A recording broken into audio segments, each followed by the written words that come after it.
Hello, it's Martin here with another property clinic. Yes, your chance to ask me questions about property and everything else that you might think of. We do it on a Monday. Well, we don't do this bit on a Monday. We sort of do the Ask Martin Monday on a Monday. Hashtag Ask Martin Monday.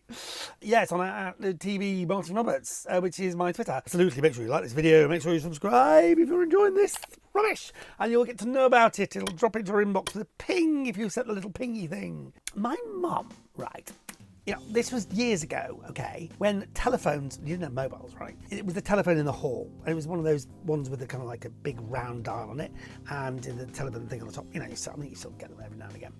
But whenever it went off, it was always quite a thing. I mean, I don't know why, but telephone calls didn't seem to happen that often when I was younger, right? They didn't. I mean, now it's on the phone every 5 seconds, but then it was like a big thing.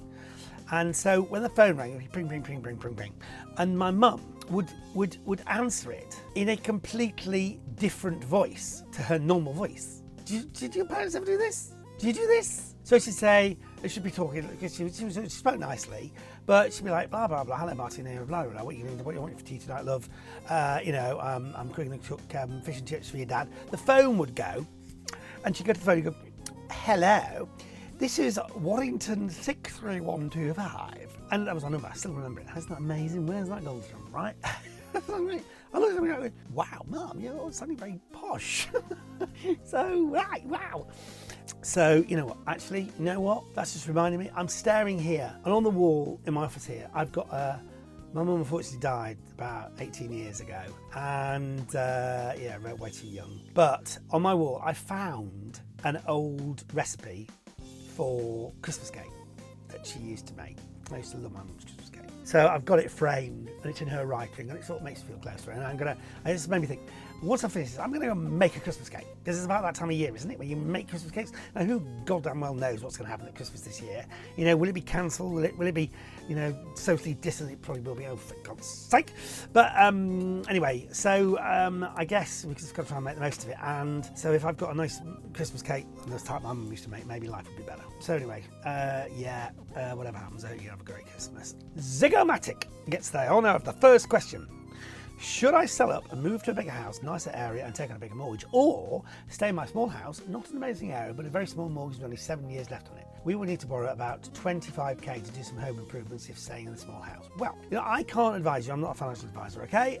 But this comes down to life choices, okay? And the decision you have to make is how much is it going to cost you to get that bigger house and how much improvement in your life would it make? Balance that against the worry of any extra commitments that you've got financially. But there is a sort of school of thought which says you've only got one life. Sometimes you've just got to sort of stretch yourself a little bit to improve what you've got. And if your life would be improved considerably by the bigger house and the nice area, and you could cope financially with the mortgage in all circumstances, then I'd go for it. But, you know, as I said, I'm not your financial advisor. I don't know your own personal circumstances, Zygomatic. But yeah, it's something to definitely consider. I don't think you'd regret it unless it ends up causing you financial stress, in which case you would. Do a worst case scenario, and then if it all stacks up, go for it. Thomas, hello Thomas.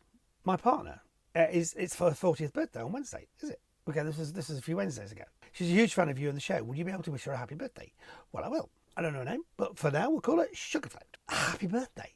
I hope you had a fantastic 40th. Now, what did I do on my 40th? I can remember my 50th. I think I know what I did on my 40th. We had a party, remember them? You know, when you have parties with people, like more than 6. And we had a big marquee in the garden. And we had one of these companies that does sort of gaming tables, not for real money, you know, for fake money. And there's like a roulette wheel and like a blackjack table and all that stuff. And we dressed up in black tie like James Bond and stuff. And all the girls wear pretty dresses. And it was brilliant. So that's what I did on my 40th. So yeah, wow. What did you do on your 40th? Can you remember? Helen, hello Helen. I think I am pretty good when giving advice to others on buying and selling property, but have made many mistakes when buying my own. Have you ever bought property that you've regretted or has had a massive defect or legal issue that you missed? Well, not in the UK. My only regret was getting sucked into the whole Australia, no, what am I talking about? Overseas property market. which during the early 2000s was absolutely going to bomb, with Spain and Bulgaria and just France, Italy, Czechoslovakia, Brazil. I mean, just so many places were like the hot places to buy, and then it all went horribly wrong, and that wasn't brilliant. 2007, 2008, yak. So that was the only one that I regretted. Massive defects, legal issues, no. Touch wood, no, I haven't spotted a massive defect or a legal issue. And a good solicitor will spot legal issues, so you need to definitely engage them. Make sure that you've got yourself covered from that point of view. Vicky Shaw, hello Vicky. We viewed your house on Friday. Nice house, but it had water in the cellar. Want to avoid, or would it be easy to rectify? Do you like fish? Keeping fish? Tropical fish? You have a built-in fish tank?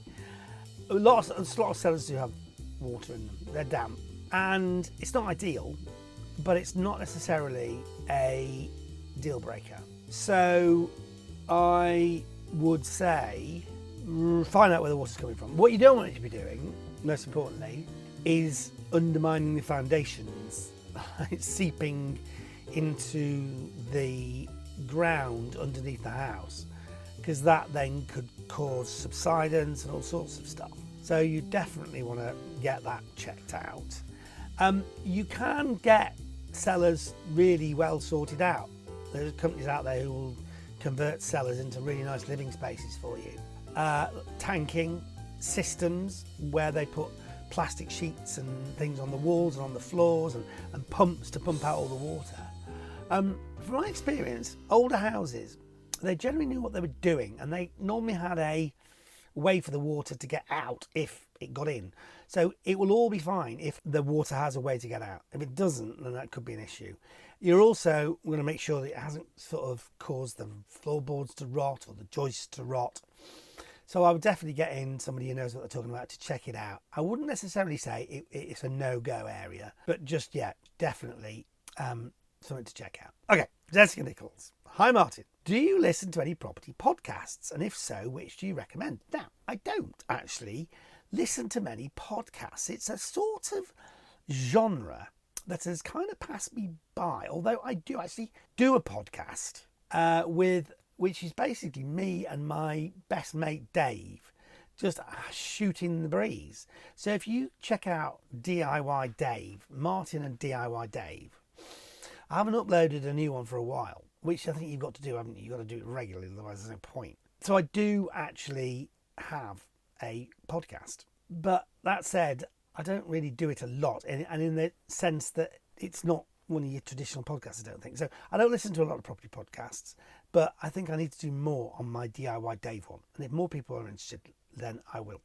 But I've been focusing on my YouTube more than that. So podcast is on the radar. Danny Ashton, hi Danny. Have you ever fallen out with a buyer on Homes Under the Hammer? Some of them appear very arrogant and cocky, or you're a consummate professional and always keep your cool. Keep the good work. Well, yes, of course I have to keep my cool. I can't exactly get into fisticuffs with the Oi, you stupid! Oh, what? Why did you buy this house for? Are you insane? It's not going to work, is it? It's not really daytime television on the BBC, is it? Let's be honest. No, I just raised an eyebrow. Oh, really? And I let the viewer decide. Normally, yeah, they will. so we should do an alternative Homes Under the Hammer, shouldn't we? Homes Under the Hammer, the 18 version. Why did you buy this house? Oh, because blah, blah, blah, blah, blah. You stupid pillock. That would be really funny.